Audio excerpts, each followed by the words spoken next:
good morning, everyone, and thank you for joining us on After GMS. It's 7:46 on Thursday, November 4th. I'm Tracy McCain here with Megan Malaris, Christian Morgan, and Ed Matthews. We start with this chilly forecast. You guys say it could be the coldest day since March or even February today? That's right. 46 was the coldest. Well, our forecast today is for 46. Now, the last time we were 46 was back in March.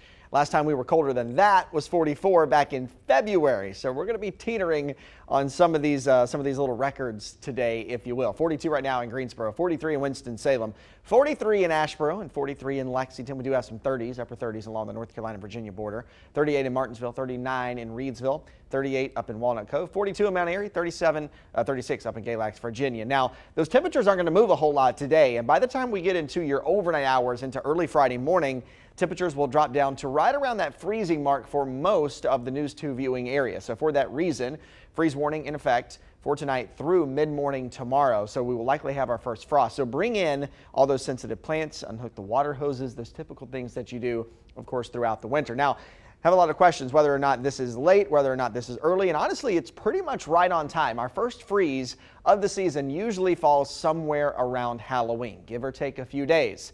Has been as early as October 2nd, has been as late as December 1st, but we're pretty much right on the money for our first freeze this season. Now, on a wide look at the radar, you see all this moisture with our disturbance pushing through. We haven't seen a whole lot in the way of really steady rainfall, really nothing more than a sprinkle or a few light showers early this morning. Some snow showers, yes, in the mountains, and that's pretty much all we'll do as we go throughout the day. Sprinkle, maybe a rogue snowflake or a rogue sleet pellet.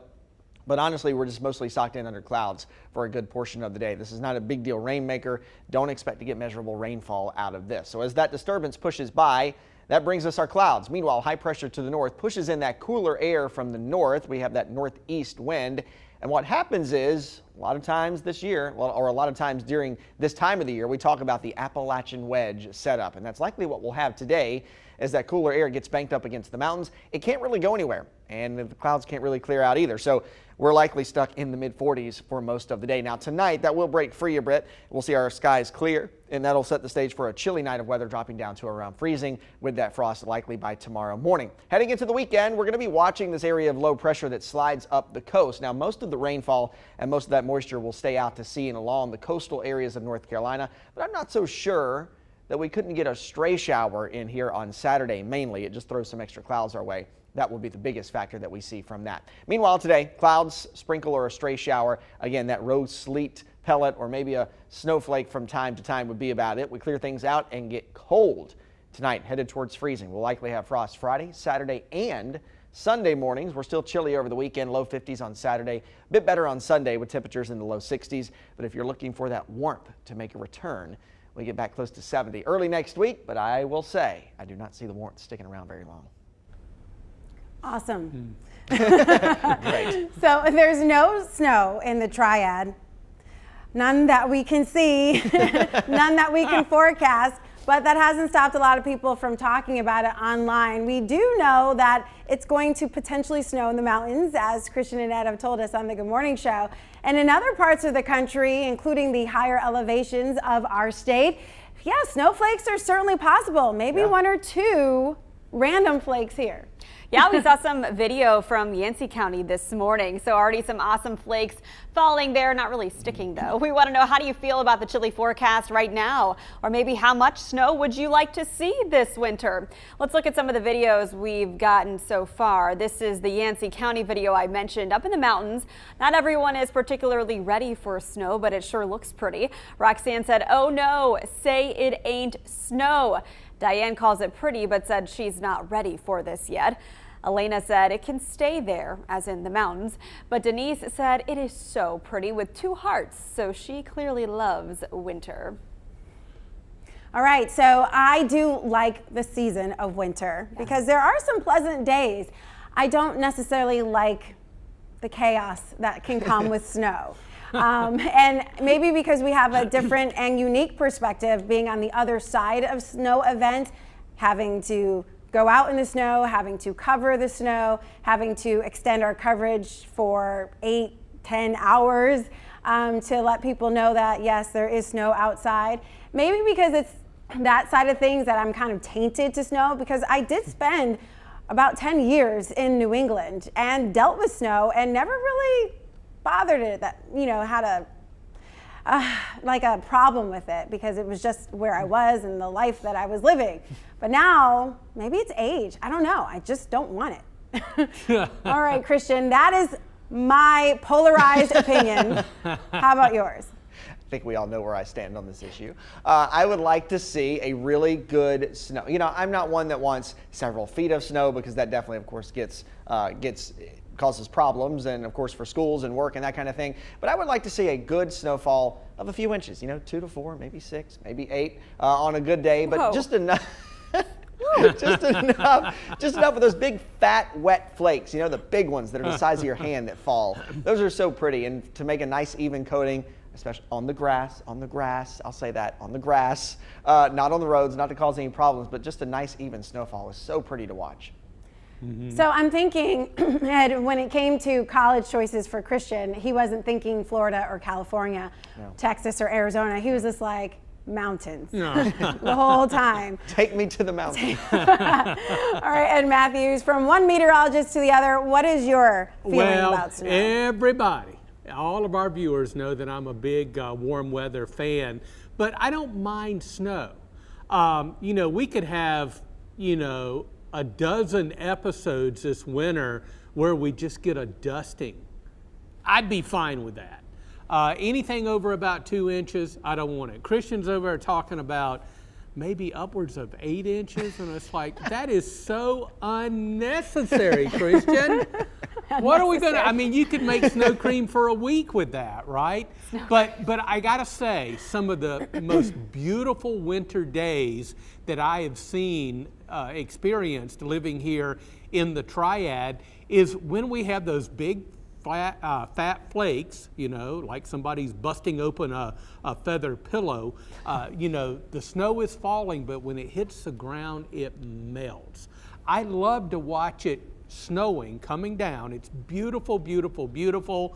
But I also like to see it melt when it gets on the ground. But a dusting, 1 to 2 inches of snow, but anything above that is a headache. And speaking of headaches, and I want to throw this in as another angle. Triad, I want you guys to understand that when we're talking about winter weather, it is a real challenge, and Christian will back me up on this. It is a real challenge to forecast winter weather here in the Piedmont. So just know that your forecast team is staying on top of any situation that we have coming to the Piedmont. We converse with each other, we stay on the same page, we look at every bit of model data that we can because, unlike Minnesota, when it's most likely going to be snow, it's usually that transition of rain, sleet, snow, freezing rain, and back and forth and up and down, and oh boy, it's something. It's a challenge, but it's a challenge that we like. Yeah, so Jessica said she spent a few years in Nebraska and had enough snow while living there. She would be good if we never saw snow again. That's kind of how I feel growing up in Missouri. Obviously, snow was pretty commonplace, especially where I was in St. Louis, but we didn't have too many snow days, honestly, because we had the equipment, the resources, the snow plows, and the procedures in place to quickly plow the streets and get it out of there so, cars could drive on it safely and we could all get to where we needed to be safely. So when I moved here and people were like, oh, it's so mild in North Carolina, and then I ended up covering countless snowstorms. I thought, that's a little contradictory. But, I think it's all about dressing properly for the snow, having the right boots, having the right coat, having the right hat and gloves. It really makes a difference. I would love for the children at least to get one good sticky snow that they can sled in this year. I know we had just kind of some flakes last year. Some people sledded, I think, in those couple snows that we had, but it really wasn't enough to do much. Yeah. And so I hope that they get something this year just to have fun and play in it and then get it out of here. Yeah, it did snow a little bit, and the snow lasted for maybe 45 minutes. On my birthday. It was so it was January 9th. 8th. You were right all the way I started with that, but I was You like, did. yeah. So Eric's, I think, is on the 19th. And yeah, Turan's was right around there too. Yeah. So Yeah. I got you all confused. All right. So I actually purchased my kids' winter snowsuits just yesterday. Ooh. Not because of anything. They were on sale on Amazon.com. And I Nice. was like, I might as well just grab 2. We still have theirs from last year, but they no longer fit. So hopefully my husband doesn't see this, but I just was like, let me just go ahead and get them in case it snows. But last year I went ahead and got them, and it didn't snow, and he was like, that was the biggest. So I mean, but if it snows, you want to have them, you know, Right. in place. And you know, we do have a third child coming, not Yeah. coming, but here, and he's Right. growing up. So I can definitely, Yeah. you know, let him use those too. But you got to prepare for these things, Yeah. because if you don't, then it's snowing and the kids are the only ones that can't go out. Right. So- Mom, it's Yeah. your fault. Exactly. Where's my snowsuit? You know, Megan said something really great about hoping that we have, you know, one just good snow for the kids to get out and play in and sled in. But I also wonder, with remote learning days, if the snow days are a thing of the past. That's a good point. There's always after It's sad school. to think about, but you got to think about it. Yeah, just get on your computer. I'm sure school days. districts are thinking about that and how Right. they're going to handle it. And we don't know that, but we'll No. soon find out, right? As Yeah. we get into that season. But right now, I think it's safe to say, you know, snow before Thanksgiving is very unlikely in North Carolina. But if you do see 1 or 2 flakes outside, it's not even worth sticking your tongue out, because it probably will disappear before it gets to you. Yeah, by that point, you've already missed it. Exactly. Exactly. All right, so we are getting a ton of comments here on our page. People are really split. No surprise. You either love snow or you don't like snow. So Tamrika said we got 14 inches near Moore's Wall one year. Joanne said she remembers 5 years ago in Greensboro had a snow 11 to 12 inches. I remember that. I don't know, was it quite 12 inches? I remember about 8, but either way, it was a big snow. And that was a good sledding snow. It was on a weekend too, so kids could have fun. Let's see. Yolanda said, I'm with Christian. Love to spend time with family in the snow. Thank you. There you go. Someone in your camp over there. Let's see. Charlene said, we fled here from New England. No ice. 1 inch of snow is acceptable once a winter. Yeah. It's very specific. Very. And sometimes, you know, with your asks, you need to be specific, because if you say, I want a whole lot of snow, and we get like 7 feet, well, who are we going to blame? Not Not that. me. Because I will have told you to get the milk and the bread. That's so right. There you go. you should be prepared. All right, we do have another conversation coming up, and of course it has to deal with food, because those are our talking points, Yeah. weather and food. All right, first let's get to our morning headlines. And this is developing right now. Weaver Academy students in Greensboro will learn at home today.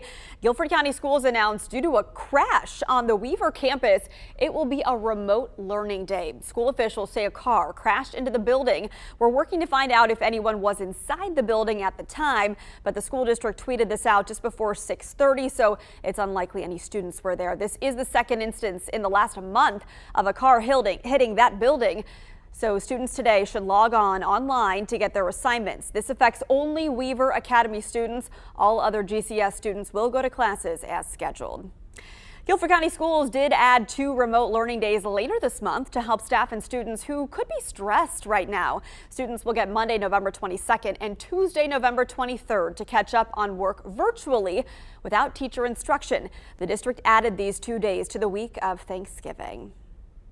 Well, parents can start making appointments to get their school-age children vaccinated against COVID. The FDA and CDC approved Pfizer's mini dose for emergency use this week, and vaccinations are underway across the triad. All right, Denise McMillan has more on about the shipments and how you can sign up your children. Novant Health is just minutes away from going live with their appointments for kids 5 to 11 years old. And parents who want to sign their children up can have their little one partially vaccinated by the end of the day today, because staff here at their Haynes Mass Vaccine site will begin giving out those shots at 10 a.m. Atrium Health was the first in the triad to offer the vaccine to children 5 to 11 years old. They rolled out their shipment of 6,900 kid-sized Pfizer doses yesterday. More appointments open to the public today. Cone Health expects to have 1,200 doses by the end of the week. Walgreens and CVS have online appointments available right now and will begin vaccinating kids this weekend. Some parents are eager while others are concerned about the long-term impact on their children. I want to sit back and watch the numbers. I want to see how many kids, have a bad outcome, how many kids have a good outcome. When she was a child, all the vaccinations and the immunization shots that were required, at the time, we didn't know everything about it. However, we just trusted what the doctor said. And so we're doing the same with this. Now, it's important to note, experts say based on clinical trials, smaller kids' risk of side effects is lower than adults because of the smaller dosage. And they'll have those same side effects that adults get who have gotten the Pfizer doses. Now, this is great news for many parents who want to get their children vaccinated because more than 600,000 kids between the ages of 5 and 11 can now get protected from the virus before the winter holidays.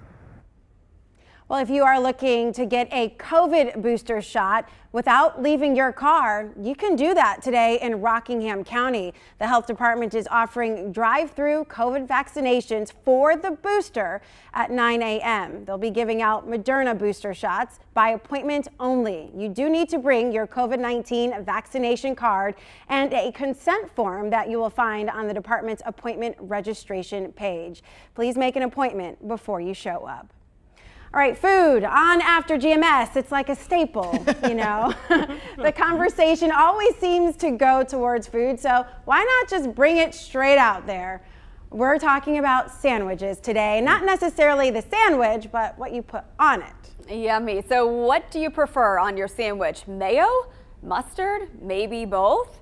Well, French's did a survey that found 82% of people take their sandwiches very seriously. 66% put between 3 and 6 or more condiments on their sandwich. A lot. Uh-oh, Tracy, how do you feel about that?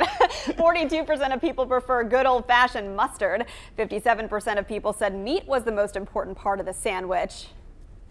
So I asked this question on my Facebook page after a conversation with my husband over mustard or mayo, and you guys certainly weighed in. Lamont said, depends on the sandwich. I understand that. Roger said, chicken or turkey, I use Miracle Whip. Game or beef, spicy mustard. Depends on the sandwich. Jamie said, neither. She uses Miracle Whip, which I did look up. It is different than mayonnaise. Angie said, mustard. I may add a very thin layer of mayo. Maybe, she said. So it really was pretty split. By the way, I posted this question the other day, and it has 2,000 comments. Wow. On mustard or mayo. Right, exactly. So I couldn't go through all of them, so I couldn't get a good figure of, if it's split one way or another. But I did see a lot of comments about the type of sandwich. A lot of people said if it's bologna, they have to have spicy mustard or a mustard. And if it's ham, they also decided they needed a mustard, but if it's turkey, they went with mayo. So maybe it just depends on the sandwich. I don't like condiments at all. I was gonna say, I thought it was funny that this conversation came up between you and your husband because you have said time and again you don't like anything on your sandwiches. Right. Well, condiments at least. We ran out of mustard, and I did not pick up any at the store. Granted, he also has a credit card, and the ability to go to the grocery store. As husbands do. Correct. Yes. However, I didn't pick up any mustard at the grocery store. My fault. So I said, there's mayonnaise. Why don't you use mayonnaise? And he said, what? On my sandwich? And I'm like, well, and again, I don't eat condiments. So I think, they're one and the same. But he went into this whole breakdown about why he needs mustard for his sandwiches, and he didn't eat any condiments that night with his sandwich, but it was okay because I was like, well, go to the store tomorrow and get yourself some spicy mustard. There you go. Solutions. Correct. I used to be 100% in Tracy's camp. I was plain Jane everything, nothing at all, just a plain sandwich, dry. I got out of that a little bit, but I don't like mayonnaise and I don't like straight up mustard. Right. So I like a Dijon mustard lightly. I don't like a lot of it. You can overpower the ratios have to be right? And the other thing is that I don't like mayo, but a little trick that I do like is instead of I like my sandwich toast it. I love to toast a sandwich on the Oh, stove. yeah. And instead of using butter on the bread, if you spread a little bit of mayonnaise lightly on the sandwich and toast it on that, you kind of get the same effect, and it adds a little extra flavor. So you do away with the butter but use mayonnaise instead. Interesting. I like it. All right, Ed Matthews. Well, I'm not a big fan of mustard, but I do agree. I think it depends on the type of sandwich. How about a fried bologna sandwich? Boy, I'm love thinking those. about that this morning. My mouth is watering. Yeah. Now, I think on a fried bologna sandwich, I would have to have some mustard. And also on a hot dog, light spread of mustard on a hot dog. But I am a big fan of mayonnaise. I mean, I'll slap it on, you know, like a tomato sandwich with salt and pepper. And oh yeah, I'm getting so hungry. But yeah, I just slap that mayonnaise on there. And then when I squeeze it together to eat it, it just drips out the bottom there. That's how much is on there. But a big mayonnaise fan, not so much mustard. Ooh, that sounds good. Hungry. Go ahead, messy. Meg. Give it to him. And please explain your theory behind what you're about to say, because I think it's perfect. Oh, what, do I have a theory? Well, we talked about this before. Okay. Oh, okay. Well, I love mustard. I love spicy mustard, and I was wondering if it was a regional thing. You know, I'm from the Midwest initially, from Missouri, and I mean, we had mayonnaise, but mayonnaise was not like a staple by which you used on everything, including sandwiches. So for me, it's spicy mustard, although the other day I was out of spicy mustard and was wondering, okay, what can I put on my cheese sandwiches? I'm not a huge meat person, so I usually eat just like big cheese sandwiches with some pickles, maybe a tomato.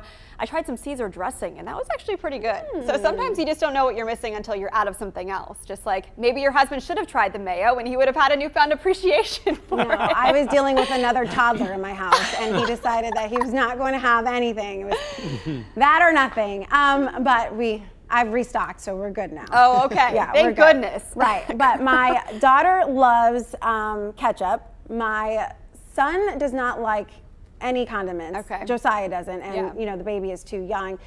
So I feel like that's my fault because I don't really get anything on my sandwiches. And if I am ordering something, I'm like, can you please make sure there's no condiments Yeah. on it? But I do love like tomato and lettuce. Yeah. And cheese on my sandwich. I just don't want anything that's in the middle. You know what I mean? Like, I just don't like the taste or the consistency of mayonnaise, mustard, ketchup, honey mustard sauce. It's like a I barbecue don't like the sauce. fact that it's cold. Yeah. Yeah, you especially bite if you into it like and it's warm cold. sandwiches. Yeah. Yeah. See, and there's different, philosophies to this. It's not because, I'm a picky eater. It's just the way I like it. And, at your age, you're just like, what? I just want it how I want it. Are you a consistency person? Like you won't eat something because of the consistency? Yeah, I think Yeah. I'm just set in my ways. Yeah, me too. I get it. So I get it. my 22-month-old is really into dipping things in sauce right now. So the other night, I think it was last night, I cut up some chicken for him for dinner and put a little bowl of ketchup in there. And at first he dipped a couple pieces of chicken in, but then he took his whole spoon, dipped just the spoon into the ketchup and ate the whole spoonful. So, I mean, at least he got his fruit intake, right? Tomatoes are fruit. I think Or it are looked they pretty a gross to me, vegetable? but anyway. All right, so people are responding, and a lot of people are saying, yes, it does depend on the sandwich. I'm going to read some comments here. Joanna says, I often make toast for kids with ham, cheese, and vegetable salad. Lloyd said Duke's mayo and honey mustard, whereas Jason Hutchins said Duke's mayo or nothing. He said, use mayo when I fix grilled cheese instead of butter. He said the mayo does the same job, golden brown outside. It's the fat that browns it. Interesting. I've never tried that, clearly, because I don't like mayo. But Charlene wants to know, what is fried bologna? She's never heard of that.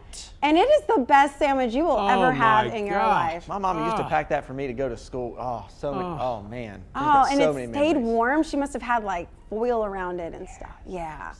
So basically, you buy bologna like you normally would from the store. You put it in a frying pan one side for about a minute and a half, the other side for about a minute and a half, if the pan is hot, of course. Yeah. And then you put it on some toasted bread with some lettuce and tomato.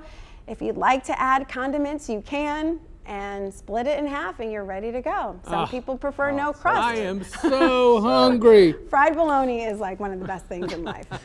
Yeah. Scott Lynch said Dijon Papour. Oh, Grey Poupon. There we go. Oh, yeah. Yes, Grey Poupon. And Debbie said it depends on the sandwich. She said she does put condiments on the sandwich. And Nadine said her son hates condiments and won't eat any of it. Mary James Lawrence says depends on the sandwich. And Cherie said Miracle Whip, which I did have to Google. What's the difference between Miracle Whip and mayonnaise? Because I didn't know. So what is it? So apparently Miracle Whip has less fat intake. Okay. And it's made by Kraft. Right. Whereas mayonnaise, Hellmann's, Duke's. Right. So there's different brands of mayonnaise, but and Miracle Whip is a trademarked Kraft ingredient or condiment that has less fat. Okay. So it's like Diet Pepsi. Yeah. So you can just essentially use more of it and feel like Potentially. feel like you're getting the same taste and outcome. Well, it's not good if you don't have fat in it. Come on. And everybody that's talking about Duke's mayonnaise, that is the mayonnaise. That is the mayonnaise of the South. Good stuff. Ed has spoken. And so it is true. All right, thanks so much for this great conversation. I feel like we should have some fried bologna sandwiches just because. Bring it on. And make sure you make little cuts on the edges and in the center so it doesn't bubble up and the edges get crispy and brown. Wow. Yeah. Okay, Charlene said she's going to the grocery store. Pick up some mustard for us just in case. All right, it is 8:12. Let's take another look at the forecast. Let's do that. My mouth is watering thinking about bologna sandwiches. Let's see if I can get the forecast out. Yeah, a lot of clouds today, not much in the way of rain. A sprinkle, very isolated shower, little disturbance moving through the area, really more clouds than anything else. Temperatures are stuck. It's going to be a chilly day. We're going to hover pretty much in the mid-40s all day long, but we will see some clearing tonight. I think enough clearing to allow temperatures to drop to right around freezing, and there is a freeze warning in effect for later tonight through 11 o'clock on Friday morning. You got some of those potted plants out on the balcony. Make sure you bring them in. As a matter of fact, not only tonight, but Saturday morning, Sunday morning, we run the risk of some scattered frost. Sun and clouds, mid-50s tomorrow. Some extra clouds as a system moves up the Carolina coast on Saturday and low 50s. But we kind of turn the corner on Sunday and start a nice little warm-up. It should be mostly sunny Sunday through Tuesday, 62 on Sunday, about 66 on Monday. And by Tuesday and Wednesday, we may be enjoying 70-degree weather here in the Piedmont. And there you go, a 7-day with up and down temperatures again. So don't put away your shorts in the middle of November? I don't know about shorts at 70. I would probably do that, but yeah. Shorts on the golf course at 70 is good. But once the sun starts to set, it gets chilly It fast. does. Okay, so you're saying it's too late in the year for shorts. So I'll just go ahead and put those away. You do you. Yeah. Yes, Christian. Save this clip and show it to your son. That's right. He's not having it. Christian, what were you saying though? No, I just said be true to yourself. You do you. Yeah. If you want to wear shorts, you wear them. We'll support you. All right, great. There are people in this building who wear shorts in snowstorms. Just that's what they're comfortable doing. You know? We're not going to call names. No. Thanks so much for joining us on After GMS. Well, there goes your smooth transition. I know, right? We'll check you back out here next time tomorrow for another great edition in Conversations. Have a great day, everybody. Be safe. See ya.